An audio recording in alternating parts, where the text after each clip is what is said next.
رات نے اس خوبصورت تاریخی شہر پر اپنے پر پھیلائے تھے جہاں اس وقت ہر ایک شخص کام کاج سے تھک ہار کر گھر میں سکون کی نیند سو رہا تھا۔ وہیں لاہور کی تنگ گلیوں اور بازار میں پھیلی لذیذ کھانوں کی خوشبوؤں سے دور آؤ تو شہر کی آبادی سے دور ویران علاقے پر سو رقص کا سما تھا۔ وہاں ایک بڑی حویلی تھی، طوائفوں کا کوٹھا۔ ہر ہفتے ایک بڑی محفل لگائی جاتی تھی جہاں شہر کے امیر کبیر لوگ اپنی خواہشات کی تکمیل کرنے آیا کرتے تھے۔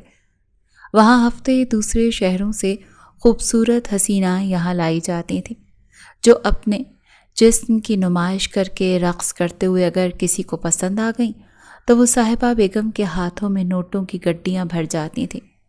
ارسام شاہ ہر بار کی طرح اس بار بھی محفل میں شامل تھا، مگر چہرے پر اکتاہٹ رقم تھی۔ یار اگر تو اتنا ہی اکتا چکا ہے تو آیا کیوں یہاں پر؟ بدر نے اسے بیزار شکل لیے بیٹھے شاہ کو دیکھ کر جھنجھلاتے ہوئے کہا۔ چاندنی نے درخواست کی تھی، وہ کاندھے اچکا کر اتنا کہہ سکا۔ تو تیری چاندنی خود کہاں ہے؟ بدر نے مزید پوچھا۔ تیار ہو رہی ہوگی، وہ اب تک اکتایا ہوا لگ رہا تھا۔ ہاں ہاں تیرے لیے، اچھی خوبصورت لڑکی مل گئی تجھے جو سب کو چھوڑ کر صرف تیرے لیے ہی سجتی سنورتی ہے۔ خیر تو بیٹھ، میں جا رہا ہوں۔ بدر ایک حسینہ کے پیچھے چل پڑا۔ اس نے سر جھٹکا، جانتا تھا چاندنی تیار ہو چکی ہوگی اور وہ کب سے اس کے انتظار میں ہوگی، مگر وہ آج نہ جانے کیوں اس کے پاس نہیں جانا چاہتا تھا۔ تخت پر سر رکھ کر ترچھا ہو کر وہ آسمان کو دیکھنے لگا۔ تبھی اس کی نظر حویلی کے اوپری منزل پر گئی۔ وہاں اسے کوئی وجود ٹہلتا نظر آیا۔ کوئی تھا جو بار بار کھڑکی سے نیچے جھانکتا پھر اندر ہو جاتا۔ ارسام نے مشکوک نظروں سے وہاں دیکھا تو اسے صرف اتنا نظر آیا کہ کوئی لڑکی متذبذب سی اندر ٹہل رہی تھی، اور تبھی اس نے دیکھا کہ باقی دو لڑکیاں اس کی طرف تھال کیے کھڑی ہیں۔ وہ رک کر ان پر چیخنے لگی۔ ارسام بے ساختہ اٹھا اور اندر کو بڑھ گیا، اور کسی کی اتنی مجال جو ارسام شاہ کو کہیں آنے جانے سے روک سکے۔ وہ سیڑھیاں چڑھتا ہوا راہداری عبور کر کے قطار میں بنے کمروں کے آگے سے گزر رہا تھا جب اسے ایک کمرے کے اندر سے شور سنائی دیا۔ کہا نہ لے جاؤ، نہیں پہننا مجھے یہ بیہودہ لباس، نہیں کرنا مجھے کوئی رقص، میں تم جیسی بالکل نہیں ہوں، سمجھی تم؟ وہ غرا رہی تھی۔ اے چل، آئی بڑی ہم جیسی نہیں ہے۔ بات سن، تیرا وہ منگیتر 2 دن پہلے ہی تجھے یہاں چھوڑ کر گیا ہے۔ 2 راتیں تو یہاں گزار چکی ہے تو اب ہم جیسی ہی ہے۔ کون یقین کرے گا تجھ پر اگر تو یہاں سے نکل بھی گئی کہ تو پارسا ہے؟ وہ سوکھے سے لہنگے والی لڑکی عجیب سے انداز میں کہہ رہی تھی۔ نہیں ہے وہ میرا منگیتر، سنا تم نے؟ میں نے کہا نہیں وہ میرا منگیتر، اور میں نہیں ہوں تم جیسی۔ ایک بار مجھے یہاں سے نکلنے دو، میں تم سب کو جیل میں ڈلواؤں گی، تم سب پر FIR کرواؤں گی۔ تم لوگ معصوم لڑکیوں کی عزتیں خراب کرتے ہو، وہ چیخ چیخ کر کہہ رہی تھی۔ ارسام شاہ دروازے کی اوٹ سے سب دیکھ رہا تھا۔ کیا کہا؟ تو ہمیں جیل کروائے گی؟ ادھر آ، تجھے تو میں بتاتی ہوں۔ اس نے آگے بڑھ کر اسے زخمی چہرے والی لڑکی کو مزید مارنا پیٹنا شروع کر دیا۔ صاحبہ بیگم جو یہاں سے گزر رہی تھی ارسام کو وہاں دیکھ کر ٹھٹکی۔ ارے سائیں آپ یہاں؟ بڑے ادب سے کہا۔ یہ لڑکی کون ہے؟ مغرور شہزادے نے اندر مار کھاتی ہوئی لڑکی کی طرف اشارہ کر کے پوچھا۔ یہ نئی ہے سرکار، ابھی 2 دن پہلے آئی ہے، بلا کی ٹھیٹ ہے، فکر نہ کریں، اس کی اکڑ ذرا ٹوٹ جائے پھر ہم اسے سب سے پہلے آپ کے حوالے ہی کریں گے، انہوں نے تسلی دی۔ یہ لڑکی مجھے چاہیے ابھی، اس نے ایک ایک لفظ چبا چبا کر بولا تو سفید چہرہ لیے سر خم کرتی ہوئی اندر کی طرف آئیں جہاں وہ لڑکی بے دردی سے مار کھا رہی تھی۔ اے بانی، کیا کر رہی ہے؟ کتنا مارے گی؟ بس کر اور تیار کر اس کو، یہ محفل میں نہیں آتی تو نہ صحیح، اسے اسی کمرے میں رہنے دے، یہ آج رات ارسام شاہ کی ملکیت ہے۔ وہ جو زمین پر گری ہچکیاں لے رہی تھی نظریں اٹھا کر بے یقینی سے صاحبہ بیگم کو دیکھنے لگی، پھر نظریں ان کے پیچھے اس کالے رنگ کے شلوار قمیص میں ملبوس کاندھوں پر سیاہ شال ڈالے مغرور خوبصورت نوجوان پر گئیں جو دونوں ہاتھوں کو پشت پر باندھے کھڑا اسے ہی دیکھ رہا تھا۔ اس نے نفرت سے چہرہ موڑا تو ارسام گہرا مسکرایا۔ مزہ آئے گا، چھوڑو مجھے نہیں ہونا تیار، میں نے کہا چھوڑو مجھے، وہ بانی کا ہاتھ جھٹکتے ہوئے چیخ رہی تھی۔ صاحبہ بیگم نے ایک نظر ارسام شاہ پر ڈالی جو بھویں سمیٹے سخت تاثرات لیے اس لڑکی کو دیکھ رہا تھا۔ کیسے نہیں ہوگی تیار؟ رک جا، میں بتاتی ہوں تجھے۔ صاحبہ بیگم جو اس کے مزید دھلائی کرنے کا ارادہ رکھتی تھیں آگے بڑھنے لگیں۔ جب عرصام شاہ کے رک جاؤ اور سب یہاں سے جاؤ کہنے پر رک گئیں اور دونوں لڑکیوں کو اپنے پیچھے آنے کا اشارہ کر کے خود وہاں سے چلی گئیں۔ عرصام شاہ نے اندر آ کر دروازہ بند کیا اور صوفے پر ٹانگ جما کر بیٹھ گیا۔ وہ غور سے اس لڑکی کو دیکھ رہا تھا۔ قمیص شلوار میں ملبوس تھی، چہرے پر جگہ جگہ مار پیٹ کی وجہ سے زخموں کے نشانات تھے۔ قمیص کاندھے سے پھٹ چکی تھی، جہاں سے اس کے اندر کے آخری کپڑے کا سٹیپ نمایاں ہو رہا تھا۔ سیاہ لمبے بال کمر پر پھیلے ہوئے تھے۔ وہ بلا کی حسین لڑکی تھی۔ عرصام شاہ نے اس سے پہلے اتنی خوبصورت آنکھوں والی لڑکی کبھی نہیں دیکھی تھی۔ اسی لمحے عرصام شاہ کے دل میں خواہش کی ایک کاش وہ خوبصورت سا بھاری لباس پہن کر، ہاتھوں اور پیروں میں مہندی لگا کر، بالوں کی چٹیا میں موتیے کے پھول لگا کر اس کے لیے رقص کرے، اس کی پائل کی آواز پورے کمرے میں گونج کر ایک الگ ہی دھن بنائے۔ وہ اٹھ کر اس کے قریب آ بیٹھا۔ وہ ہچکیاں لیتی اسے قریب آتا دیکھ کر کھسک کر دیوار سے جا لگی۔ اس کے پیچھے آئینہ تھا جو شاید تازہ ٹوٹا تھا۔ عرصام نے بروقت آگے ہو کر اس کی پشت پر ہاتھ رکھ کر اسے زخمی ہونے سے بچایا۔ اسے کچھ سمجھ نہ آیا تو ہاتھ بڑھا کر ایک زوردار تھپڑ عرصام شاہ کے گال پر دے مارا اور وہ اسے دیکھتا رہ گیا، مگر ہاتھ اس کی پشت سے نہ ہٹایا۔ تو دور رہو، میں نے کہا دور رہو۔ وہ دھاڑی تھی۔ عرصام شاہ نے غصے سے اسے اپنی طرف کھینچا اور اس کا رخ پیچھے کی طرف کیا جہاں شیشہ ٹوٹا ہوا تھا۔ چند لمحے ہی لگے ہوں گے اسے معاملہ سمجھنے میں۔ جب وہ واپس مڑی تب تک عرصام شاہ کا ہاتھ زخمی ہو چکا تھا۔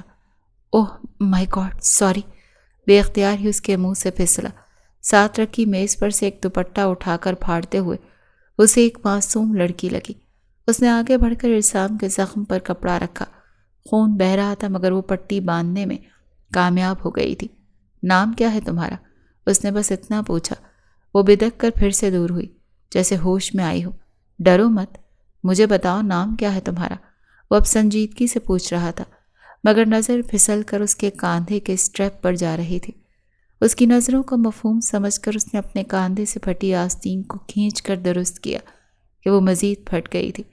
عرصام نے اپنی شال اتار کر اس کے طرف بڑھائی۔ پہلے وہ اسے دیکھتی رہی، پھر تھام کر اپنے آپ کو کور کیا۔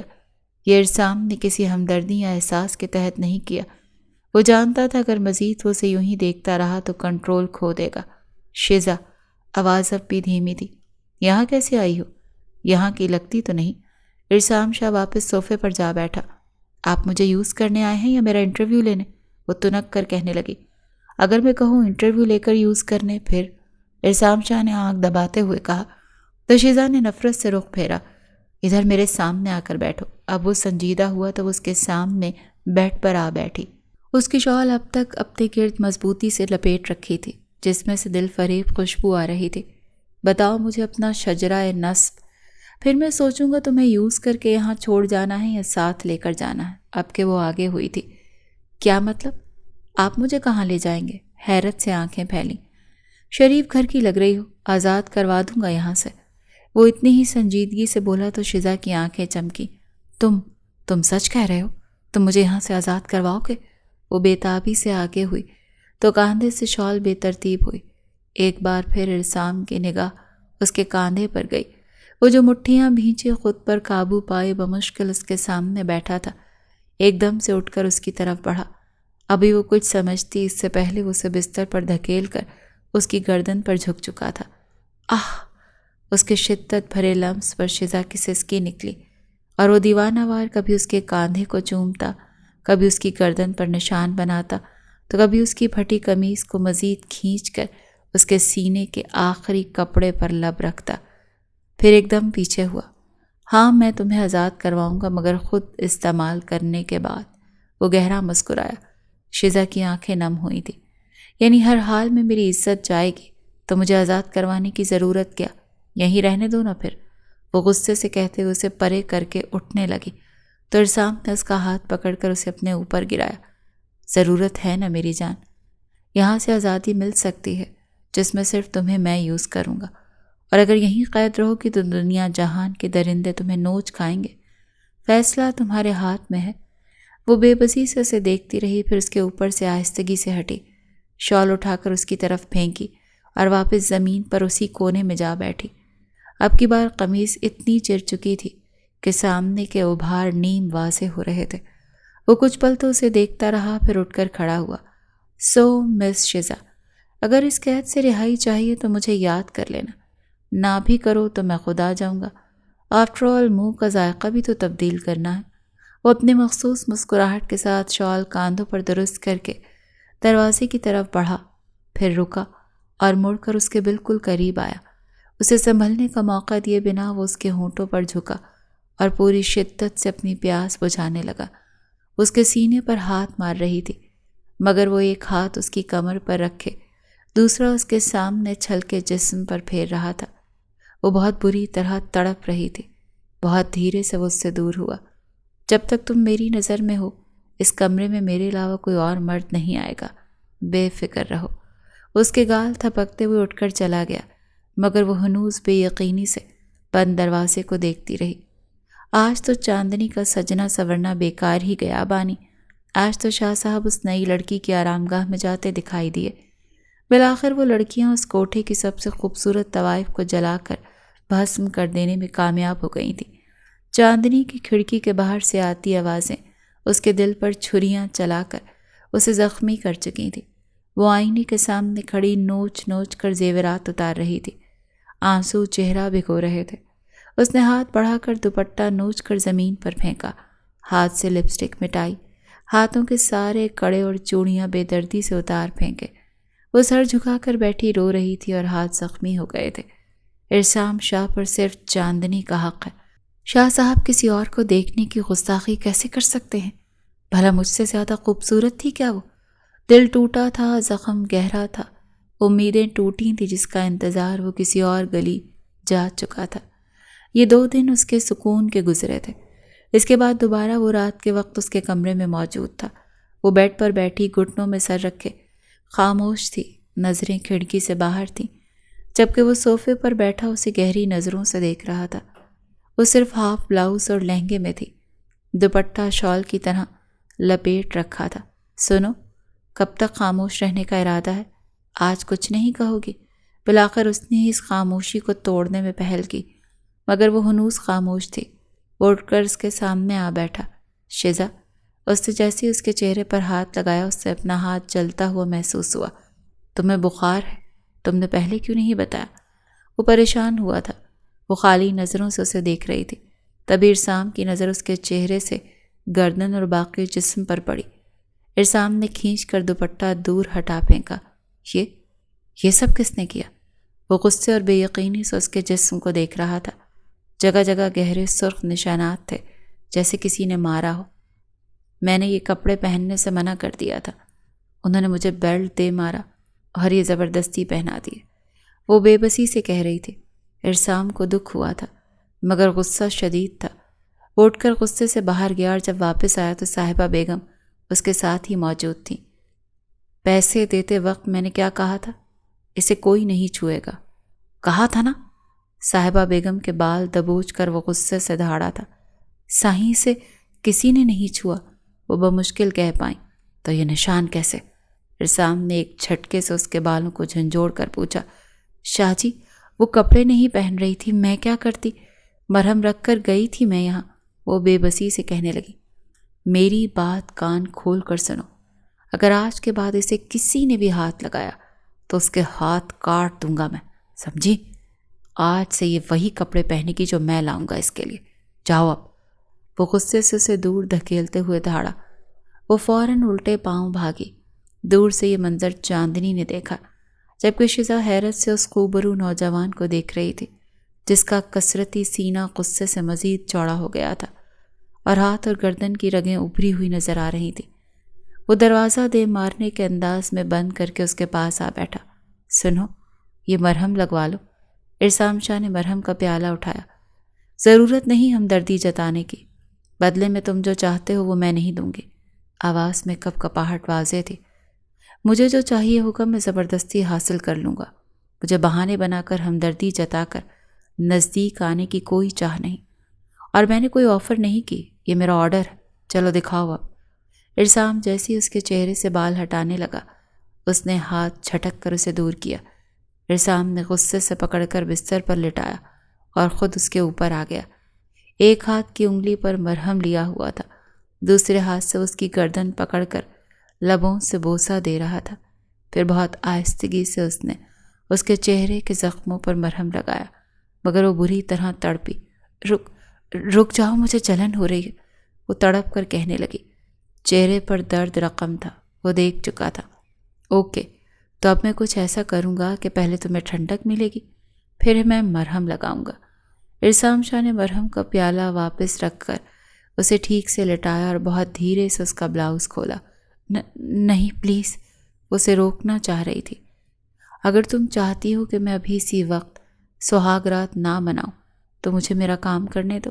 شزا نے فوراً آنکھیں میچ لیں۔ ارسام نے بہت آہستگی سے اس کی گردن کے زخموں پر اپنے لب رکھے۔ شزا کے تن بدن میں عجیب سی لہر دوڑ اٹھی تھی۔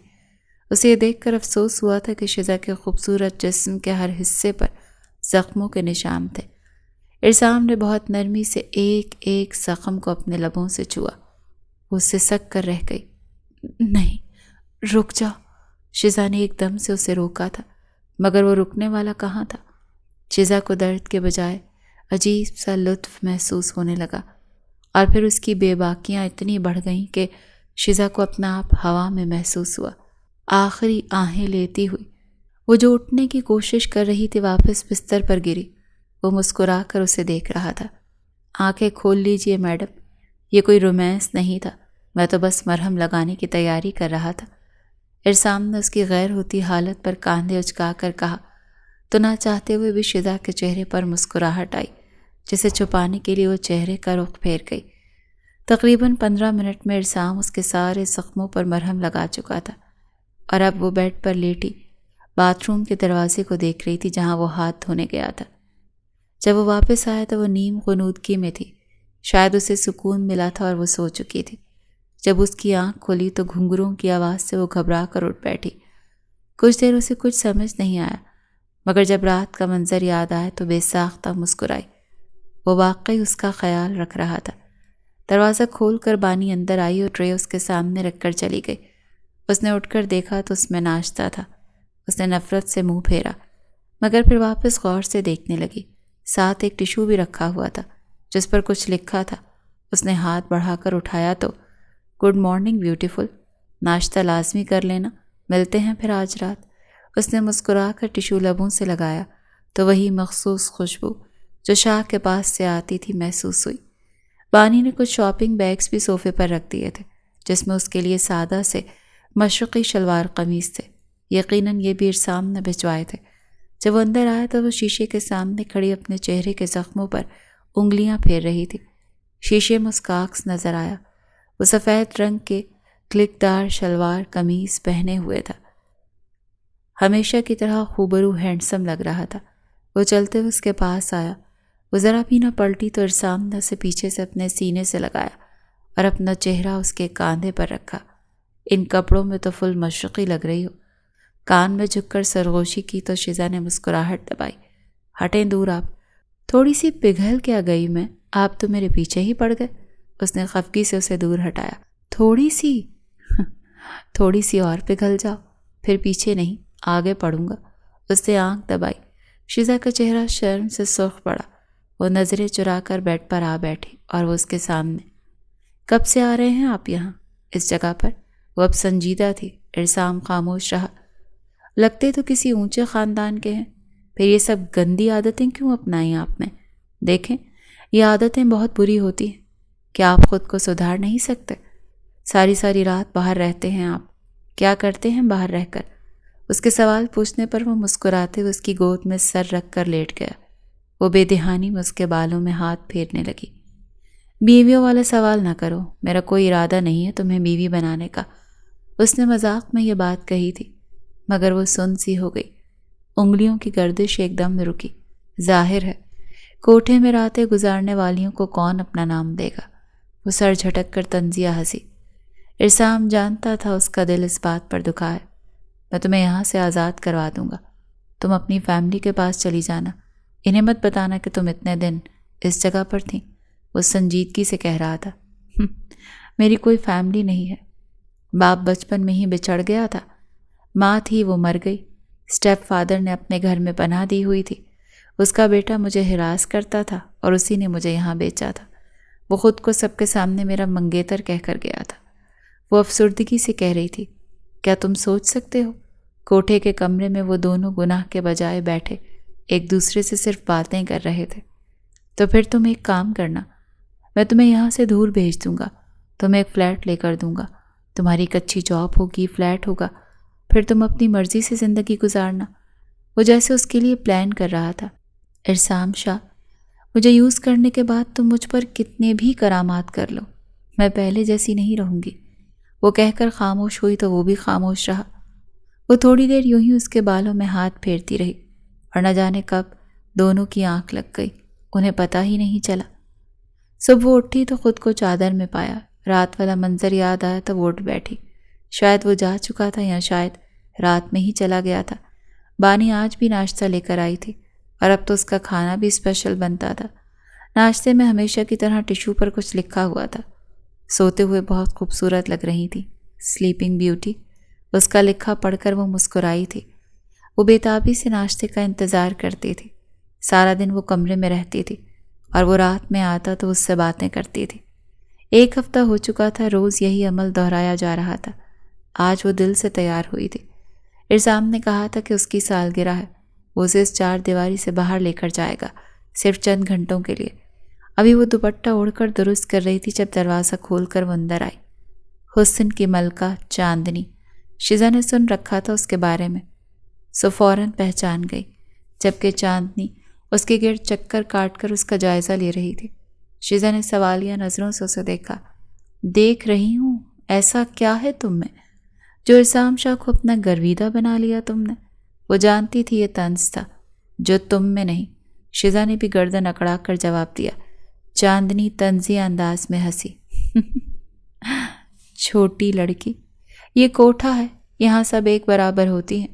اس نے مجھے بھی اسی طرح اپنے جال میں پھنسا کر میرا استعمال کیا تھا، اب وہ وہی عمل تمہارے ساتھ دہرا رہا ہے۔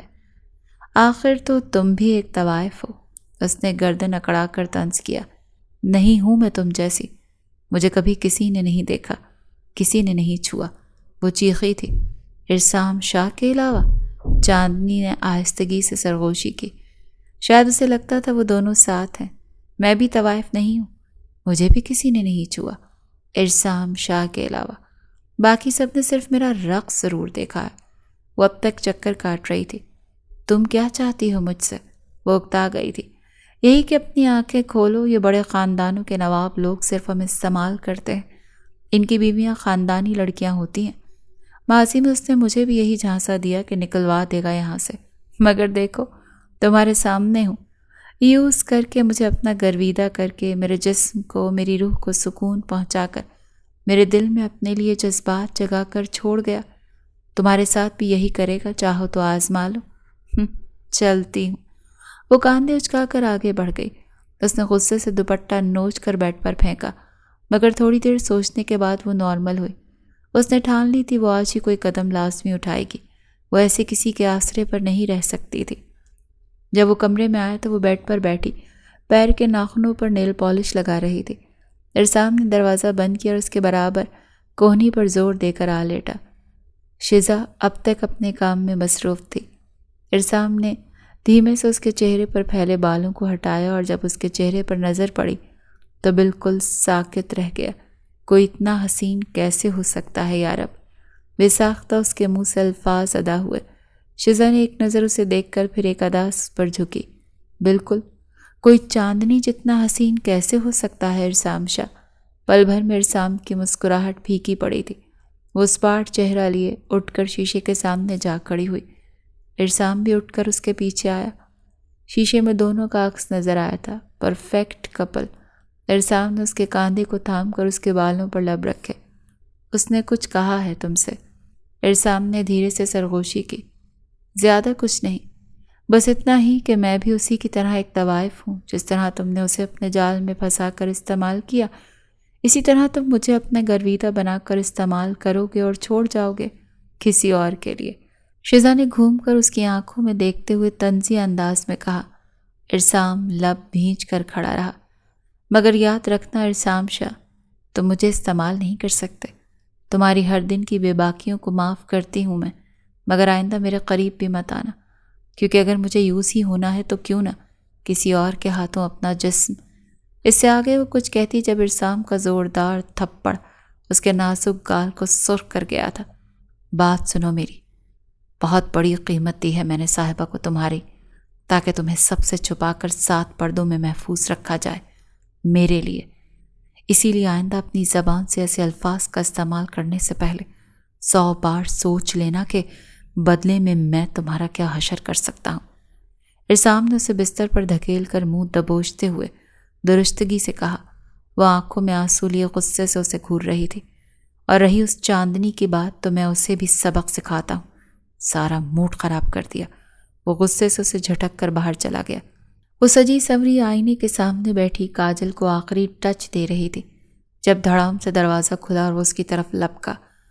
چاندنی کچھ سمجھ پاتی اس سے پہلے اس کا منہ دبوچ کر اسے دیوار میں پن کر چکا تھا۔ کیا بکواس کی ہے تم نے شیزا سے؟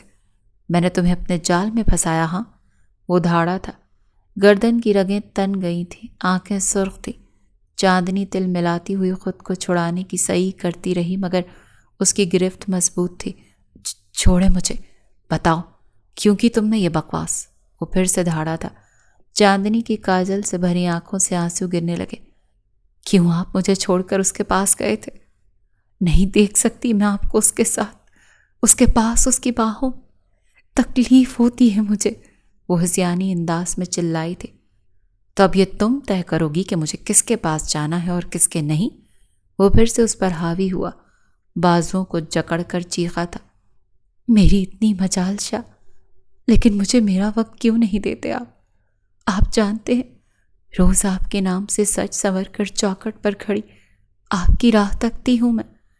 انتظار کے لمحات بہت دردناک ہوتے ہیں، اور پھر اپنے محبوب کو کسی اور کی آرام گاہ میں جاتا دیکھنا اندر تک جلا کر راکھ کر دیتا ہے، لیکن یہ آپ نہیں سمجھیں گے۔ وہ سر جھٹک کر آنسوؤں کو بے دردی سے صاف کرنے لگی۔ آنکھیں سرخ پڑ چکی تھیں۔ ارسام نے ایک جھٹکے سے اسے دور کیا اور واپس ہو لیا۔ اٹھو چلو، جانا ہے ہمیں، وہ اس کی طرف آ کر روب سے کہنے لگا، مگر وہ گھٹنوں میں سر رکھے خاموش رہی۔ وہ دھیرے سے اس کے پاس آ بیٹھا، بہت آہستگی سے اس کا چہرہ اٹھایا اور ماتھے پر اپنے لب رکھے۔ مجھے غصہ آ گیا تھا سرکار، یوں نہ کریں، وہ نرمی سے کہہ رہا تھا۔ اس کے گال پر سرخ دھبا اب تک پڑا ہوا تھا۔ جاؤ یہاں سے ارسام، جا کر اپنی راتیں رنگین کرو، آج تمہاری سالگرہ ہے۔ وہ بس اتنا ہی کہہ سکی۔ آپ کو ساتھ لے کر جاؤں گا سرکار۔ اس کے لاکھ منع کرنے پر بھی ارسام نے اسے اٹھایا، اس کے بال درست کیے، دوپٹہ سر پر اڑایا، اور اب وہ اس کے قدموں میں بیٹھا اسے سینڈل پہنا رہا تھا۔ وہ خاموشی سے اسے دیکھے گئی۔ کیا تھا وہ شخص؟ کبھی اتنا پیار، کبھی اتنا غصہ، وہ اسے سمجھ ہی نہیں پا رہی تھی۔ آخر وہ چاہتا کیا تھا؟ ارسام مجھے نہیں جانا، وہ منہ بسوڑ کر کہنے لگی، تو ارسام نے اس کی طرف ہاتھ بڑھا کر اٹھنے کا اشارہ کیا۔ شیزا نے نفی میں سر ہلایا۔ اٹھ جاؤ جانم، ورنہ میرا ارادہ بدل جائے گا، پھر تم اٹھنے لائق نہیں رہو گی۔ ایک آنکھ دبا کر کہتے وہ زیر لب مسکرایا تو شیزا نے نظریں جھکائیں، اور چاندنی نے اپنے کمرے کی کھڑکی سے دیکھا تھا وہ رئیس زادہ اس حسن کی دیوی کا ہاتھ تھامے اسے اپنے ساتھ لے جا رہا تھا۔ چاندنی نے دل پر ہاتھ رکھ کر گہری سانسیں لی تھی۔ وہ خود کو سنبھال نہیں پا رہی تھی۔ وہ ڈرائنگ سیٹ پر بیٹھا ڈرائیو کر رہا تھا، جبکہ وہ اس کے ساتھ فرنٹ پر بیٹھی وقفے وقفے سے اسے دیکھ رہی تھی۔ دونوں کی نظریں ملی تو مسکراہٹوں کا تبادلہ ہوا۔ کہاں لے جا رہے ہو مجھے؟ یوں ہی پوچھ بیٹھی۔ اپنے اپارٹمنٹ پر، وہیں سیلیبریٹ کریں گے، سارا انتظام کر رکھا ہے میں نے، ارسام نے مسکراتے ہوئے کہا۔ سامنے گاڑیوں کا رش تھا، اسی لیے اس نے کھڑکیوں کے شیشے گرا دیے۔ تبھی ایک چھوٹا بچہ گجرے لیے کھڑکی کی طرف آ ٹھہرا۔ لے لینا صاحب، بھابھی پر اچھے لگیں گے، وہ معصومیت سے کہہ رہا تھا۔ شیزا نے چمکتی آنکھوں سے ارسام کو دیکھا، جس نے صرف گلاب کے پھولوں کے بنے 2 گجرے لیے۔ اب وہ اسے پہنا رہا تھا اور وہ مسکرا رہی تھی۔ ارسام نے باری باری اس کے دونوں ہاتھوں کو چوما۔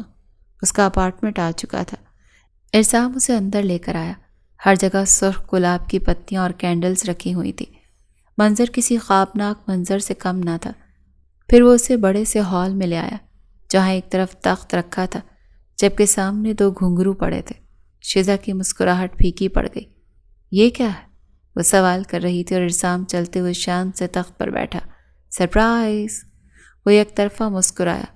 وہ بے یقینی سے اسے دیکھنے لگی۔ تم کیا چاہتے ہو مجھ سے؟ وہ سانس روک کر سوال کر رہی تھی۔ ارسام چند پل یوں ہی دلچسپ نگاہوں سے اسے دیکھتا رہا، پھر اٹھ کر اس کے قریب آیا۔ پتہ ہے شیزا، جب میں نے تمہیں پہلی بار دیکھا تھا تو میرے ذہن میں بس ایک بات آئی تھی۔ میرے دل میں ایک خواہش جاگی تھی، کاش تم خوبصورت سا بھاری لباس پہن کر، ہاتھوں اور پیروں میں مہندی لگا کر، بالوں کی چٹیا میں موتیے کے پھول لگا کر صرف میرے لیے رقص کرو اور تمہاری پائل کی آواز پورے کمرے میں گونج کر ایک الگ سی دھن بنائے۔ کیا تم میری یہ خواہش پوری کر سکتی ہو؟ وہ انہوں میں لاکھوں حسرتیں لیے اسے دیکھ رہا تھا اور وہ بے یقین تھی۔ تم مجھے یہاں اس لیے لائے ہو تاکہ میرا رقص دیکھ سکو؟ تم مجھے اپنے خود کے لیے طوائف بنانا چاہتے ہو؟ وہ حیران تھی اور وہ مسکرا رہا تھا۔ طوائفوں کے اور بھی بہت کام ہوتے ہیں جانم، میں صرف تمہارا رقص دیکھنا چاہتا ہوں۔ اور ہاں، ایک اور خاص بات، تم آج سے اس قید سے آزاد ہو، تم یہیں رہو گی، اسی گھر میں۔ وہ ذرا بھی خوش نہیں ہوئی، آنکھیں پھر سے بھیگنے لگیں۔ ارسام نے آگے بڑھ کر اس کے لبوں کو لبوں سے قید کیا تھا۔ اس میں اتنی ہمت نہ تھی کہ وہ اسے دور ہٹا سکے۔ دیوار سے پن کر کے وہ اس کی گردن پر اپنے لب رکھ رہا تھا، ہاتھ اس کی فراک کے اوپر ابھرے ہوئے سینے پر تھا۔ ہر چیز کی ایک قیمت چکانی پڑتی ہے اور وہ سمجھ گئی تھی کہ اسے اس قید سے رہائی کی کتنی بڑی قیمت چکانی پڑے گی۔ وہ دھیرے سے پیچھے ہوا، ٹیبل پر تھال رکھا تھا جس میں تازہ موتیے کے پھول تھے۔ ارسام نے اس کے سر پر سے دوپٹہ ہٹا کر وہ پھولوں کی لڑی لگائی، پھر دور ہوتا چلا گیا الٹے قدموں اور تخت پر جا کر بیٹھا۔ ریموٹ سے میوزک آن کیا۔ شروع کرو شیزا، ورنہ میں شروع کرنے پر آیا تو ساری رات تڑپاؤں گا۔ اب کہ وہ بولا تو لہجے میں سختی تھی، مگر وہ ہنوز جمی کھڑی تھی۔ اور پھر اس نے آنکھیں بند کر کے گہری سانس لی اور جب آنکھیں کھولیں تو چہرہ اسپاٹ تھا۔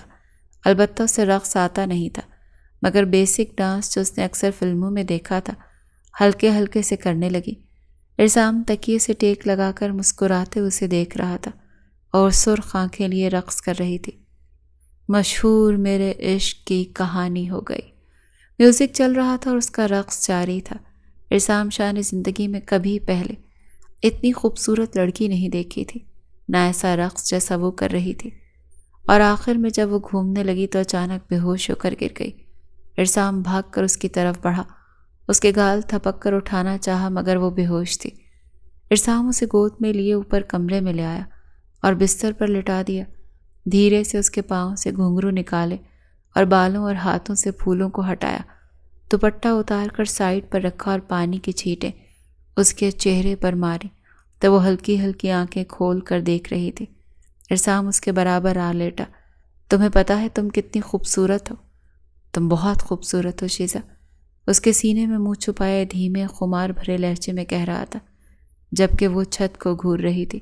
سنو، اس خوبصورت رات کو یوں ضائع نہ کرو، خود کو میرے نام کر دو، میں مزید خود کو نہیں روک پاؤں گا۔ اب کہ وہ ترسی ہوئی نگاہوں سے اسے دیکھ رہا تھا۔ تم اجازت مانگ رہے ہو ایک طوائف سے؟ وہ طنزیہ انداز میں کہہ کر ہنسی تھی۔ اور اگر میں کہوں کہ میں تمہیں طوائف نہیں سمجھتا؟ ارسام اس کے اوپر لیٹتا، اس کی کمر کی ڈوری کھولتے ہوئے زیر لب کہنے لگا، تم کچھ بھی کہو، کرنا تو وہی چاہتے ہو نا جو باقیوں کے ساتھ کرتے آئے ہو۔ اب کہ وہ بولی تو لہجہ زخمی تھا۔ ارسام نے دھیرے سے اس کی فراک اتار کر سائڈ پر رکھی۔ میں انہیں صرف استعمال کرتا تھا اور تم سے میں محبت کر رہا ہوں۔ زمین آسمان کا فرق ہے میری جان۔ اب کہ وہ اس کی دھڑکنوں میں چہرہ چھپائے نرمی سے کہہ رہا تھا اور وہ مچل رہی تھی، مگر ارسام نے اسے قابو کر رکھا تھا۔ اب کہ وہ بولا تو شیزا کی سسکی نکلی تھی، وہ اس کی انگلیوں کی حرکت سے تڑپ رہی تھی۔ ارسام، وہ اسے مدہوش کر رہا تھا۔ چہرہ اس کے ابھاروں پر پھیرتے ہوئے وہ دھیرے دھیرے بائٹ کر رہا تھا۔ تم بھی پیاسی ہو، جانتا ہوں، مگر تمہاری مرضی کے بنا نہ جانے کیوں کچھ بھی کرتے ہوئے ڈر لگتا ہے۔ کہیں تم خفا ہو کر دور نہ چلی جاؤ۔ اب وہ ایک دم افسردہ ہوا تھا۔ اب وہ اس کی آنکھوں میں دیکھ رہا تھا۔ مجھے گناہ میں شامل مت کرو ارسام، میں بہک جاؤں گی اور پھر ساری زندگی پچھتاؤں گی۔ وہ واقعی رو رہی تھی۔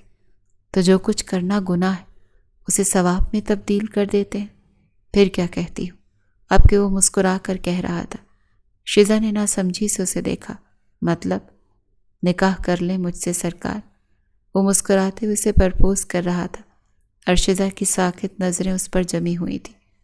میری خواہشات کی تکمیل بھی ہو جائے گی اور آپ ہمیشہ کے لیے میرے نام بھی لکھ دی جائیں گے۔ ارسام نے اس کے بالوں پر انگلیاں پھیرتے ہوئے کہا، تم مذاق کر رہے ہو یا تم گناہ کو جائز بنانے کے لیے نکاح کا سہارا لے رہے ہو؟ وہ اب تک حیران تھی۔ میں ہم دونوں کے ساتھ رہنے کا کانٹریکٹ سائن کرنا چاہتا ہوں۔ بتاؤ پھر کب کرو گی مجھ سے نکاح؟ شیزا کے لیے یہ سب غیر متوقع تھا۔ ابھی وہ اس کو کوئی جواب دیتی تبھی ارسام کا موبائل بجنے لگا۔ کال ریسیو کر کے وہ چند ایک بات کر کے اس کے اوپر سے اٹھا۔ شیزا میری بات سنو، مجھے ارجنٹ کام سے جانا ہے۔ تم کچھ کھا لینا، کھانا ریڈی ہے، اس وارڈروب میں تمہارے لیے ڈریسز ہیں۔ اس کا جواب سنے بنا وہ باہر چلا گیا۔ پیچھے وہ اب تک بکھری پڑی تھی، پھر دھیرے سے مسکرائی۔ بالآخر اسے ایک مضبوط سہارا مل گیا تھا۔ ایک ہفتہ گزر چکا تھا مگر وہ واپس نہیں آیا تھا۔ ملازمہ آتی کام کر کے چلی جاتی، جبکہ وہ خود اسی کمرے میں رہ رہی تھی جہاں وہ اسے چھوڑ کر گیا تھا۔ وہ اس سے سخت ناراض تھی۔ بھلا کوئی اس طرح بنا بتائے بھی غائب ہوتا ہے؟ پتہ نہیں وہ مجھ سے شادی کرے گا بھی یا نہیں، لیکن میں تو یہ بھی نہیں جانتی وہ خود کس خاندان کا ہے، اس کا بیک گراؤنڈ کیا ہے۔ کیا وہ مجھ سے شادی کے بعد اس جگہ جانا چھوڑ دے گا یا نہیں؟ وہ سر جھٹک کر لاؤنج میں آ بیٹھی، ٹی وی آن کیا، چینل بدلتے وہ ایک جگہ ٹھٹکی جہاں ارسام شاہ کا چہرہ چمک رہا تھا۔ ہیڈ لائنز میں بتایا جا رہا تھا کہ اب ارسام شاہ کی حالت خطرے سے باہر ہے۔ 3 گولیاں، ارسام کو 3 گولیاں لگی تھیں۔ ریموٹ چھوٹ کر اس کے ہاتھ سے گرا تھا۔ میڈیا والے مزید بتا رہے تھے کہ شاہ خاندان نے 1 ہفتے پہلے ہوئے اس حادثے کی خبر کو پھیلنے سے بچا رکھا تھا اور بالآخر آج یہ بات سارے نیوز چینلز پر چل رہی تھی۔ جیسا کہ آپ سب جانتے ہیں، مشہور سیاستدان شاہ زمان شاہ کے پوتے ارسام شاہ پر گزشتہ دنوں میں جانی حملہ کیا گیا تھا، جس میں 2 گولیاں ان کے پاؤں اور ایک سینے پر لگی تھی۔ شاہ زمان شاہ کا کہنا ہے کہ ان کی سیاست سے تعلق رکھنے والے دوست نے اپنی بیٹی کی شادی ارسام سے کروانا چاہی، جس پر ارسام نے صاف انکار کر دیا اور ان کے ایک انکار نے 2 خاندانوں کے درمیان دشمنی کا بیج بو دیا۔ اب دیکھتے ہیں یہ دشمنی کبھی اختتام پر پہنچتی ہے یا نسل در نسل چلتی ہے۔ وہ اور بھی بہت کچھ کہہ رہا تھا مگر اس کی آنکھوں سے آنسو بہہ رہے تھے۔ تبھی کسی آہٹ پر اس نے گردن موڑ کر دروازے کی طرف دیکھا جہاں سے وہ چلتا آ رہا تھا، مسکراتا ہوا، باہیں پھیلائے کھڑا تھا۔ شیزا اٹھ کر اس کی طرف بھاگی تھی۔ اس کے سینے سے لگ کر وہ بہت بری طرح سے روئی تھی۔ ارے جانم، کیا ہو گیا؟ کیوں رو رہی ہو؟ وہ نرمی سے اس کے بالوں کو سہلاتے پوچھ رہا تھا۔ ارسام، تم ٹھیک ہو نا؟ اور یہ نیوز والے کیا کہہ رہے ہیں؟ تمہیں 3 گولیاں لگی؟ دکھاؤ مجھے۔ شیزا نے سر اٹھا کر اس کی شرٹ کے بٹن کھولے۔ آج وہ پینٹ شرٹ پہنے ہوئے تھا۔ وہ اس کی حرکت دلچسپی سے دیکھ رہا تھا۔ ارے میں ٹھیک ہوں، مجھے کچھ بھی نہیں ہوا۔ نہیں ہو تم ٹھیک؟ ارسام نے اسے سمجھانا چاہا تو شیزا نے اسے ڈپٹ کر چپ گیا۔ اوکے سرکار، جو آپ کا حکم۔ وہ خاموشی سے کھڑا تھا۔ شیزا نے اسے پکڑ کر صوفے پر ترچھا گرایا۔ اس کی شرٹ اتار کر دیکھنے لگی مگر وہاں گولی کا کوئی نشان تو کیا ذرا سی کھروچ بھی نہیں تھی۔ زخم کہاں گیا؟ وہ حیرت سے اس کے جسم پر ہاتھ لگا کر دیکھنے لگی۔ تب ارسام نے اسے پکڑ کر اپنے اوپر گرایا۔ کہا تو تھا جانم کہ کوئی زخم نہیں ہے۔ وہ تو دادا جی نے جھوٹی خبر چلوائی تھی تاکہ میری ان کی دوست کی بیٹی سے جان چھوٹ جائے۔ وہ نرم آنکھیں لیے اس کے سینے پر سر رکھ کر لیٹ گئی۔ میں ڈر گئی تھی ارسام۔ وہ ہنوز اس کے بالوں میں ہاتھ پھیر رہا تھا۔ کیوں میری جان؟ مجھے لگا میں نے تمہیں کھو دیا۔ وہ اب ہچکیوں سے رو رہی تھی اور یہ وہ لمحہ تھا جب ارسام کو اپنا دل رکتا محسوس ہوا۔ اسے دھیرے سے صوفے پر لٹا کر اس کے اوپر آیا۔ میری جان، میں تمہیں چھوڑ کر کبھی نہیں جاؤں گا، اسی لیے تو تم سے نکاح کرنا چاہتا ہوں تاکہ تمہیں ہمیشہ اپنے پاس رکھوں، اپنے ساتھ۔ اینڈ یو نو واٹ، میں نے گھر میں بھی سب کو بتا دیا ہے کہ میں اپنی مرضی سے شادی کروں گا اپنی پسند سے وہ خوشی سے بتا رہا تھا، مگر اپنے گھر والوں کے بنا نکاح؟ ارسام یہ ٹھیک ہوگا؟ شیزا نے حیران ہو کر پوچھا۔ ایک شادی کر تو رکھی ہے ان کے کہنے پر، اب بھی کیا انہیں شامل کروں؟ شیزا ایک دم اس سے دور ہوئی۔ وہ بے یقینی سے اسے دیکھ رہی تھی، جو سوالیہ نظروں سے اسے دیکھنے لگا۔ تم میرڈ ہو؟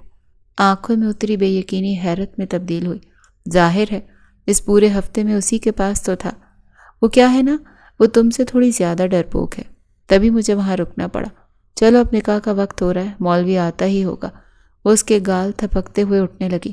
مجھے ایک بٹے ہوئے انسان سے نکاح نہیں کرنا، وہ چبا چبا کر کہہ رہی تھی جب وہ رکا اور پلٹا۔ تم مجھے سیدھا سیدھا گناہ کی دعوت دے رہی ہو، میری بات یاد رکھنا تم آج۔ رات میں تمہیں اپنی شدتوں سے روشناس کرواؤں گا، اسی لیے آدھا گھنٹہ باقی ہے، خود سوچ لو گناہ کرنا ہے یا نکاح۔ وہ سخت لہجے میں کہہ کر باہر چلا گیا تھا۔ آدھے گھنٹے بعد اس کا اس سے نکاح ہوا تھا، مگر وہ نکاح کے بعد اب تک گھر نہیں آیا تھا۔ وہ کافی دیر یوں ہی بیٹھی رہی، پھر اٹھ کر نہانے چلی گئی۔ وہ جیسے ہی ٹال لپیٹ کر باہر نکلی، وہ بیڈ پر شرٹ لیس بیٹھا اسے ہی دیکھ رہا تھا۔ تم؟ وہ ایک دم سے واپس مڑنے لگے، جب ہڑبڑاہٹ میں اس کے ہاتھ سے ٹال چھوٹ گیا۔ ارسام مسکراتی نظروں سے اسے دیکھتے ہوئے آگے بڑھا۔ وہ دونوں ہاتھوں کو سینے پر رکھے آنکھیں بند کیے کھڑی تھی۔ ارسام نے ایک جھٹکے سے اسے دیوار سے لگایا اور اس کے لبوں پر جھک کر پیاس مٹانے لگا۔ اس کا ایک ہاتھ شیزا کو اپنی رانوں پر رینگتا ہوا محسوس ہو رہا تھا، اور دیکھتے ہی دیکھتے وہ اس کی سسکیاں نکلوا چکا تھا۔ اب اسے روکتی بھی تو کیسے؟ وہ تو اب اس پر سارے حقوق رکھتا تھا۔ ارسام پلیز۔ وہ اس کے سینے پر جھکے لبوں کا بھرپور استعمال کر رہا تھا۔ وہ مدہوش ہو رہی تھی، اور یہی لمحہ تھا جب ارسام نے اپنے ہاتھ کو ایک دم جھٹکا دیا، اور شیزا نے اس کی گردن میں دانت گاڑے تھے۔ اف میری جنگلی بلی، ذرا آرام سے کرو۔ وہ مسکرا کر اتھل پتھل ہوتی سانسوں کے درمیان کہنے لگی۔ شیزا نے اس کے گرد بازوؤں کا حصار بنایا، اور ارسام نے ایک جھٹکے سے اٹھا کر bed per گرایا۔ I love you وائفی، اس نے جھک کر نرمی سے اس کے لبوں پر لب رکھ کر ہٹاتے ہوئے کہا۔ کیا مطلب؟ تمہیں مجھ سے پیار ہو گیا؟ وہ رک کر اسے دیکھنے لگی۔ نہیں تو تمہیں کیا لگتا ہے اب میں اتنا شہوت پرست انسان ہوں؟ میرے پاس دل نہیں ہے؟ ارسام نے اسے خفگی سے گھورا تو وہ ہلکا سا مسکرائی، پھر مسکراہٹ مدھم ہوئی۔ پہلی بیوی سے بھی ایسی ہی محبت کرتے ہوگے نا؟ بلکہ اس سے بھی زیادہ، وہ خاندانی جو ہے۔ شیزا نے سر جھٹک کر منہ بنایا۔ وہ ہلکا سا ہنس دیا۔ ارے مجھے تو یاد بھی نہیں کہ آخری دفعہ میں اسے قریب کب گیا تھا۔ مجھے تو اب بس تمہارے قریب رہنا ہے جانم، تو کیا مجھے اجازت ہے؟ وہ شرم سے آنکھیں بند کر گئی۔ ارسام اس کی کمر پکڑ کر ایک زوردار جھٹکے کے ساتھ اس کے اوپر جھکا، اور وہ ڈھیر ہو گئی۔ I love your hair and eyes, وہ جو درد سے تل ملا رہی تھی ارسام کی سرگوشی پر مسکرائی۔ I love your lips and cheeks, اس کی لبوں اور گالوں پر لب رکھ کر کہنے لگا، جبکہ درد وہ اسے ابھی بھی دے رہا تھا۔ ارسام نے اپنے ہاتھ کی ہتھیلی اس کی ہتھیلی میں ارسا رکھی تھی۔ I love your neck and chest and, یہ بھی وہ اب اس کی گردن سے نیچے آ رہا تھا۔ وہ اس کے لمس کو، اس کی لو بائٹس کو اپنے ابھاروں پر محسوس کر کے مدہوش ہو رہی تھی، اور یہی وہ لمحہ تھا جب اس نے ارسام کا ساتھ دینا شروع کیا۔ دونوں تھک ہار کر گرنے کے انداز میں بیڈ پر لیٹ گئے تھے۔ ارسام اس کے سینے سے لگی لیٹی تھی۔ کہو میری جان۔ ارسام کا ایک ہاتھ اس کی کمر پر جبکہ دوسرا ہاتھ اپنے سر کے نیچے تھا۔ چھوڑ تو نہیں دو گے نا؟ ارسام نے دھیرے سے اس کے بالوں پر لب رکھے۔ کبھی نہیں میری چاشنی، اس کے سینے پر مکہ جڑتے ہوئے مسکرائی تھی۔ ارسام نے حویلی جانا بہت کم کر دیا تھا۔ وہ سارا دن اس کی باہوں میں وقت گزارتا۔ زمینداری، کاروبار کے معاملات سب بھلائے وہ اس کی قربت میں مدہوش ہوا رہتا تھا۔ ان کی زندگی نارمل کپلز جیسی ہو گئی تھی۔ کبھی وہ اسے ناشتے کے لیے اٹھاتی، کبھی وہ اس کو ناشتہ بنا کر دیتا، اور کبھی دونوں ساتھ کچن میں ناشتہ بنانے جاتے اور کچھ اور ہی کاموں میں لگ جاتے۔ البتہ اب تک وہ اسے باہر نہیں لے کر گیا تھا، ہر چیز گھر میں ہی موجود ہوتی تھی۔ ارسام اس کی گود میں سر رکھے موبائل چلا رہا تھا جب اس نے دھیرے سے اسے مخاطب کیا۔ جی جانم۔ اس نے مصروف ہونے کے باوجود اس کے ہاتھ پر بوسہ دیتے ہوئے محبت سے کہا، آپ میرے فیملی بیک گراؤنڈ کے بارے میں کچھ بھی نہیں جانتے، پھر بھی آپ نے مجھ پر اتنا بڑا احسان کیا۔ وہ کافی حد تک سنجیدہ تھی۔ تمہاری فیملی میں ہوں جان۔ ارسام نے موبائل رکھ کر ایک دفعہ پھر اس کا ہاتھ اپنے لبوں سے لگایا۔ پھر بھی نہ میں آپ کی فیملی کے بارے میں کچھ جانتی ہوں، نہ آپ میری۔ اور وہ مزید کچھ کہتی جب وہ اٹھ بیٹھا، بہت نرمی سے اس کے دونوں ہاتھوں کو تھاما۔ میں اگلے ہفتے تمہیں اپنی حویلی لے کر چلوں گا، اور تم یقین جانو تم حیران رہ جاؤ گی میری فیملی سے مل کر، انہیں جان کر۔ ارسام کی چمکتی آنکھیں اسے متحیر نظر پر تھیں۔ کیا حویلی؟ مگر تمہارے گھر والے کیا سوچیں گے؟ وہ گھبرا گئی تھی۔ انہیں کیا سوچنا، کہہ دوں گا کر لی شادی، لے آیا بیوی کو گھر، اب سنبھالیں اپنی بہو کو۔ اس کے انداز پر وہ ہنسی تھی، پھر رک کر اسے دیکھنے لگی۔ اور وہ تمہاری بیوی؟ چہرے پر خفگی اتر آئی۔ وہ کچھ بھی نہیں کہے گی، بلکہ وہ تمہارے سامنے ہی نہیں آئے گی، فکر نہ کرو۔ اس نے جیسے منٹوں میں مسئلہ حل کر دیا۔ چلو اب تیار ہو جاؤ، آج ہم شاپنگ کرنے جائیں گے۔ حویلی جانے سے پہلے کچھ نئے جوڑے لے لینا، اور کھانا بھی باہر ہی کھائیں گے۔ وہ چہک کر اٹھی اور تیار ہونے چلی گئی۔ ارسام مسکرا کر رہ گیا۔ بالآخر 2-3 گھنٹوں پورا مال چھان مارنے کے بعد وہ لوگ واپس گاڑی میں آ بیٹھے۔ پیچھے کی سیٹ پر اس کے شاپنگ بیگز بکھرے پڑے تھے۔ اب وہ لوگ کسی ریسٹورینٹ جا رہے تھے۔ شیزا بہت خوش تھی۔ اس نے کبھی سوچا بھی نہیں تھا کہ اسے اللہ پاک یوں بھی نوازے گا۔ ریسٹورینٹ میں وہ دونوں آمنے سامنے بیٹھے تھے۔ شاپنگ اچھی تھی نا؟ وہ پنک کلر والی ڈریس دیکھا تھا، کتنی پیاری تھی۔ وہ میں سسرال کے کسی فنکشن میں پہنوں گی، وہ لقمہ کھاتے ہوئے بتانے لگی۔ مجھے کیا پتا کون سے پنک ڈریس کی بات کر رہی ہو، میں نے تو ایسا کوئی ڈریس نہیں دلایا۔ اس نے کاندھے اچکائے تو شیزا یاد کرنے لگی۔ او ہاں، تم 5 منٹ کے لیے کہیں کام سے گئے تھے نا، تبھی تو میں نے پیک کروایا تھا، پھر تم نے پیمنٹ کی تھی آ کر۔ ویسے تم کہاں گئے تھے؟ اب وہ جانچتی نظروں سے اسے دیکھنے لگی جو بڑے آرام سے کھانا کھا رہا تھا۔ پہلی بیوی کے لیے تحفہ لینے گیا تھا ڈارلنگ، ارسام نے پرسکون انداز میں کہا تو اس نے سر جھٹک کر منہ پھیر لیا۔ تبھی اس کی نظر ایک ٹیبل پر پڑی جہاں ایک شخص بیٹھا اسے ہی دیکھ رہا تھا۔ شیزا کو جسم سے جان نکلتی محسوس ہوئی۔ وہ بمشکل چہرہ چھپا کر ادھر ادھر دیکھنے لگی۔ کھانا ختم کر کے جیسے ہی وہ دونوں اٹھے، وہ شخص چلتا ہوا سیدھا اس کے سامنے آ رکا۔ شیزا کا چہرہ سفید پڑ چکا تھا۔ ارسام نے رک کر اسے دیکھا۔ لگتا ہے تمہیں اس کوٹھے سے خرید لایا ہے یہ امیر زادہ، اب تم اس کی پرسنل رکھیل ہو۔ چلو جو ہوا اچھا ہی ہوا، ورنہ میرا پلان تھا 1-2 دن میں آتا وہاں تم سے اکیلے میں ملنے۔ جہاں شیزا کی آنکھیں نم ہوئیں، وہیں ارسام نے اس شخص کو پکڑ کر ٹیبل پر دھکیلا اور رکھ کر مکے مارے، اتنا کہ وہ اٹھ بھی نہیں پا رہا تھا۔ شیزا اب تک خوف سے اسے دیکھ رہی تھی، جبکہ ارسام اس کا ہاتھ تھامے اسے وہاں سے لے آیا۔ وہ وہی تھا نا تمہارا اسٹریپ برو؟ گاڑی میں بس اس نے یہ ایک سوال پورا کیا تھا، جس پر شیزا نے ہاں میں سر ہلایا۔ پورا راستہ خاموشی سے کٹا۔ گھر آ کر وہ اپنی شاپنگ دیکھ رہی تھی جب اسے ایکسٹرا بیگ نظر آیا۔ اس نے جیسے ہی اسے کھولا، اندر سرخ اور کالے رنگ کی 2 نائٹیاں رکھی تھیں۔ اوہ، تو یہ تحفہ لیا ہے انہوں نے اپنی پہلی بیوی کے لیے۔ موڈ تو پہلے ہی بگڑ چکا تھا، اب مزید سپوائل ہو گیا تھا۔ وہ اٹھ کر سامان رکھنے لگی تو وہ دروازے پر کھڑا بازو لپیٹے اسے ہی دیکھ رہا تھا۔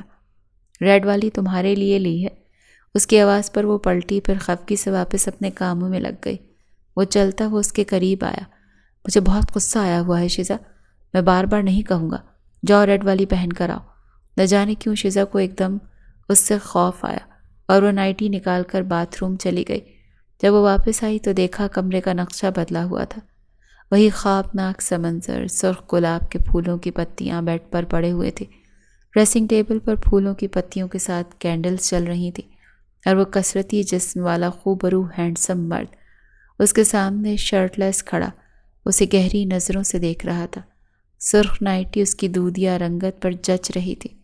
وہ قدم قدم چلتی اس کے قریب آئی، ساری ناراضگی زائل ہو چکی تھی۔ کیا تم مجھے خوش کر سکتی ہو؟ میرا غصہ کم نہیں ہو رہا اس شخص کو دیکھنے کے بعد سے۔ اس کی آنکھوں میں عجیب سی سرد مہری رقم تھی۔ وعدہ کرو کہ میرے علاوہ کسی اور کے قریب نہیں جاؤ گے اب کبھی بھی۔ انجانا سا خوف تھا اسے ارسام نے سر کو خم کر دیا۔ شیزا نے اسے دھیرے سے بستر پر لٹایا اور خود اس کے اوپر آ گئی۔ اس کے لبوں پر جھک کر اپنی پیاس بجھانے لگی۔ اس کی قربت میں وہ لمحہ لمحہ پگھل رہا تھا۔ غصہ تھوڑا کم ہوا تھا، ارسام نے گردن اٹھا کر اسے دیکھا اور یک طرفہ مسکرایا، اور چند منٹوں میں ہی وہ چھوٹی سی لڑکی اس کی اچھی خاصی جان نکال گئی تھی۔ ارسام کا پورا وجود پسینے پسینے ہو چکا تھا۔ وہ دن آ ہی چکا جب وہ اس کے ساتھ اس کی حویلی کے دروازے پر کھڑی تھی۔ سب نے بہت اچھے سے اس کا ویلکم کیا۔ ارسام شاہ کے خفیہ نکاح کی خبر گاؤں میں جنگل کی آگ کی طرح پھیلی تھی۔ شیزا کو سب سے بہت پیار دیا، مگر اسے اب تک ارسام کی پہلی بیوی نظر نہیں آئی۔ البتہ ایک لڑکا تھا جو غصے سے اسے گھور رہا تھا۔ تم مجھے ایسے کیوں دیکھتے ہو؟ کیا میں تمہیں پسند نہیں آئی؟ اس نے ایک ہی دفعہ پوچھا، اور جواباً وہ غصے سے منہ پھیر کر اندر چلا گیا۔ شاید وہ ارسام کا چچا زاد تھا، ٹین ایج لڑکا۔ شام کی چائے کے بعد سب ساتھ بیٹھے باتیں کر رہے تھے جب ملازم بھاگتا ہوا آیا۔ غضب ہو گیا سائیں، نوریس نے اپنے بندوں کے ساتھ ہمارے آم کے باغوں پر چڑھائی کر دی۔ ارسام غصے سے اٹھا۔ کیا چاہتا ہے وہ؟ ارسام کے والد نے درستی سے پوچھا۔ کہتا ہے ارسام شاہ سے اپنی چیز لیے بنا نہیں جاؤں گا۔ ملازم نے ہانپتے کانپتے اتنا ہی بتایا۔ بابا سائیں آپ رہنے دیں، میرا مسئلہ ہے، میں دیکھتا ہوں، گاڑی نکالو ہم جا رہے ہیں۔ وہ غصے سے باہر کی طرف بڑھا۔ شیزا نے ان حویلی والے سخت مردوں کا یہ روپ پہلی دفعہ دیکھا تھا۔ پریشان نہ ہو بیٹی، وہ ایک سردار کا پوتا ہے، ایک سردار کا بیٹا ہے، وہ خود ایک سردار ہے، وہ سب سنبھال لے گا، تم یہ کھاؤ۔ ارسام کی والدہ اور دادی نے اسے سمجھایا۔ سب کچھ انہی کی وجہ سے ہو رہا ہے، یہی ہے فساد کی جڑ۔ نظام سائیں بھی انہی گیا تھا چچا سائیں، اور وہ کبھی واپس نہیں آیا۔ کبھی واپس نہیں آیا تھا وہ لڑکا شیزا کی طرف اشارہ کرتے ہوئے غصے سے دھاڑا تھا۔ شیزا ایک دم پیچھے ہوئی تھی۔ ارسام کی بہن نے شیزا کو سنبھالا۔ ناظم سائیں معافی مانگو بھابھی سے، دادی نے غصے سے کہا۔ نہیں مانگوں گا، نظام سائیں مجھے چھوڑ کر چلا گیا تھا، کبھی واپس نہیں آیا۔ ارسام سائیں بھی نہیں آئے گا، دیکھ لینا سب نہیں آئے گا۔ وہ آنکھوں میں آنسو لیے دھاڑتا وہ اندر بھاگ گیا تھا۔ ڈرو مت بیٹی، سب ٹھیک ہو جائے گا۔ یہ بچہ تھوڑا غصے کا تیز ہے، اس نے اپنے ماں باپ اور بھائی کو کھویا ہے نا، تو بس، دادی نے پیار سے اسے سمجھایا۔ مگر وہ مجھے کیوں کہہ رہا تھا؟ شیزا کے سوال پر سب نے ایک دادا کو دیکھا جنہوں نے دھیرے سے نفی میں سر ہلایا۔ وہ نئے لوگوں سے ایسے ہی پیش آتا ہے، تھوڑا وقت لگے گا، وہ ٹھیک ہو جائے گا، دادا نے تسلی دی۔ وہ کمرے میں آئی تو ادھر ادھر ٹہل رہی تھی، کچھ تو تھا جو حویلی والے اس سے چھپا رہے تھے۔ تبھی شازمہ بھاگتی ہوئی اس کے پاس آئی۔ بھابھی، بھائی کو گولی لگی ہے۔ اور یہاں شیزا کی دنیا رک گئی تھی۔ مرد حضرات سب ہاسپٹل میں تھے اور عورتیں گھر میں دعائیں اور صدقے کر رہی تھیں، جبکہ وہ مسلسل روئے جا رہی تھی۔ اگلے دن صبح جب اس کی آنکھ کھلی تو پھر سے رونے لگی۔ تبھی دیکھا وہ کمرے کا دروازہ کھول کر اندر آ رہا ہے۔ وہ بھاگ کر اس کے سینے سے لگی تھی۔ مجھے ایک بار پھر لگا تھا کہ میں تمہیں کھو دوں گی۔ ارسام کے بازوؤں پر درد کی ٹیسیں اٹھنے لگیں۔ مجھ سے جان چھڑانا ناممکن ہے جانم۔ اسے بستر پر لٹا کر اس کے سرہانے آ بیٹھی۔ کون ہے یہ نوریس اور ناظم؟ وہ کہہ رہا تھا یہ سب میری وجہ سے۔ وہ سراپا سوال تھی۔ وہ پاگل ہے، اسے اگنور کرو۔ باقی نوریس ہمارا خاندانی دشمن ہے، زمینوں پر قبضہ چاہتا ہے، اس نے عام سے لہجے سے بتایا۔ ملازم کہہ رہا تھا اس کی کوئی چیز آپ کے پاس ہے۔ ایسا کیا ہے آپ کے پاس جو آپ نے اس کا پاؤں اور اس نے آپ کا ہاتھ زخمی کر دیا؟ شیزا کے سوال پر اس کے اعصاب تن گئے۔ وہ کوئی ایری غیری چیز نہیں ہے جو میں اسے دے دوں گا۔ وہ چیز جو بھی ہے اس کی بھول ہے کہ وہ اسے حاصل کر لے گا۔ میں اگر اس جنگ میں مر بھی گیا تو اس کی حفاظت میرا پورا خاندان کرے گا، وہ کہہ رہا تھا، اور وہ متحیر نظروں سے اسے دیکھ رہی تھی۔ وہ سو گیا تھا، جبکہ وہ اسی سوچ میں الجھی ہوئی تھی کہ ایسا کیا ہے اس کے پاس۔ اس کو یہاں ایک مہینہ بہت خوشگوار گزرا تھا۔ ارسام البتہ 2 ہفتوں سے غائب رہا تھا، کسی کام کے سلسلے میں، کسی دوسرے شہر تھا، جبکہ اب جب وہ واپس آیا تھا تو سب نے سوچا تھا اس کی اور شیزا کی شادی کی تقریب رکھی جائے جس میں پورا گاؤں آئے گا۔ بتائے نا اس فنکشن پر کیا پہنوں؟ وہ آئینے کے سامنے کھڑی تھی، جوڑے بیڈ پر بکھیر رکھے تھے اور اس کا محبوب شوہر موبائل میں مصروف تھا۔ کچھ بھی پہن لو یار، ہر کپڑے میں کمال لگتی ہو۔ شیزا نے پلٹ کر اس مصروف آدمی کو گھورا۔ پہلی بیوی کے لیے تو بڑی چاہ سے کچھ خاص خرید کر لائے تھے، شیزا نے غصے سے کہا تو وہ زیر لب مسکرایا، جبکہ دروازے سے اندر آتی شازمہ ٹھٹکی۔ پہلی بیوی؟ وہ ناسمجھی سے بھائی کو گھورنے لگی۔ گیا کام سے۔ ارسام نے گہری سانس لی۔ آپ نے بھابھی سے پہلے بھی کہیں شادی کر رکھی ہے ادا؟ او گستاخ گستاخ، وہ غصے سے کہہ رہی تھی، جبکہ شزا نہ سمجھی سے اسے دیکھ رہی تھی۔ ارسام نے سر پکڑا۔ چڑیل، تم باہر جاؤ یہاں سے، گستاخ کی بچی۔ ارسام نے اسے چھیڑا تو وہ شزا کے سامنے آئی۔ بھابھی بتائیں کون ہے وہ چڑیل ڈائن، کہاں رہتی ہے، مجھے بتائیں، میں اس کا قیمہ بنا دوں گی۔ وہ غصے سے سرخ ہو رہی تھی۔ شازمہ، تمہارے ہی تو گھر والوں نے کروائی تھی ارسام کی شادی، خاندانی بیوی یوں نو۔ شازمہ نے گھوم کر اپنے بھائی کو دیکھا جو اب زیر لب مسکرا رہا تھا۔ خاندانی بیوی؟ ہاں، خاندانی بیوی تو آپ ہیں ان کی۔ جھوٹ گھڑ رکھا ہے انہوں نے آپ کو ستانے کے لیے، کر ہی نہ لیں یہ کہیں اور شادی۔ اب کی بار وہ سر جھٹک کر آگے بڑھ گئی۔ بھاگو یہاں سے چڑیل، سارا پلان خراب کر دیا، وہ ہنستے ہوئے کہنے لگا جب اس کی نظر سامنے کھڑی سرخ ہوتی بیوی پر گئی جو کھا جانے والی نظروں سے اسے ہی گھور رہی تھی۔ وہ بہت آہستگی سے اٹھا، موبائل جیب میں رکھا اور ایک دم سے باہر بھاگ گیا۔ اس سے پہلے وہ اس پر جھپٹتی وہ بھاگ چکا تھا۔ بدتمیز انسان۔ جہاں غصہ عروج پر تھا وہیں یہ خوشی بھی تھی کہ وہ صرف اس کا تھا۔ اسے گاؤں کی تقریب پہلی دفعہ دیکھی تھی۔ وہ لمبا سنہرے رنگ کا کامدار لہنگا پہنے کوئی اپسرا لگ رہی تھی۔ اس کے ساتھ کھڑا بلیک 3 پیس والا وہ خوبرو نوجوان آج پہلے سے کہیں زیادہ ہینڈسم لگ رہا تھا۔ دونوں خوش تھے۔ تقریب اب اختتام کو پہنچ رہی تھی جب ملازم نے اس کے کان کے پاس جھک کر کوئی اطلاع دی۔ وہ فوراً باہر کی طرف بھاگا۔ گھر کی عورتیں شزا کو لیے حویلی میں آ گئیں۔ سب گھبرائی ہوئی تھی۔ میں نے کہا تھا نا نوریس ایسے نہیں جائے گا، دادی سائیں۔ ناظم نے مسکرا کر چپتی نظروں سے اسے دیکھتے ہوئے کہا، وہ اپنی امانت لے کر ہی جائے گا۔ شزا نے جانچتی نظروں سے اسے دیکھا، گویا انتظار میں ہوں کہ وہ اور بھی کچھ کہے۔ کیوں اپنے اکلوتے وارث کی جان خطرے میں ڈال رہی ہیں چچی جان؟ اس لڑکی کو نوریس کے حوالے کریں اور ختم کریں یہ معاملہ۔ ناظم نے حقارت سے اسے دیکھ کر کہا تو دادی جان کا ہاتھ اٹھا اور ناظم کے منہ پر زور سے لگا۔ گستاخ لڑکے، وہ اس گھر کی عزت ہے اب۔ دادی کے غصہ کرنے پر وہ وہاں سے چلا گیا جبکہ شزا سراپا سوال بنی انہیں دیکھ رہی تھی۔ وقت آ گیا کہ تم بھی جان لو اور بیٹھو۔ انہوں نے بہت آہستگی سے اسے اپنے پاس بٹھایا۔ تمہارے والدین بچپن میں مارے گئے تھے۔ نوریس کے والد اور تمہارے والد دوست ہوا کرتے تھے۔ تمہارا باپ میرے سوتیلے بھائی کا بیٹا تھا۔ ملتا نہیں تھا ہم سے مگر ہمارے دشمنوں سے خوب بنتی تھی اس کی۔ دوستی میں آ کر اس نے تمہارا رشتہ بچپن میں ہی نوریس سے کر دیا تھا۔ تمہاری ماں بھی اسے چھوڑ گئی تھی۔ جب تمہارا باپ مرا تو تمہارے سوتیلے باپ نے تمہیں پالا، مگر نوریس کی شروع سے تم پر نگاہ تھی۔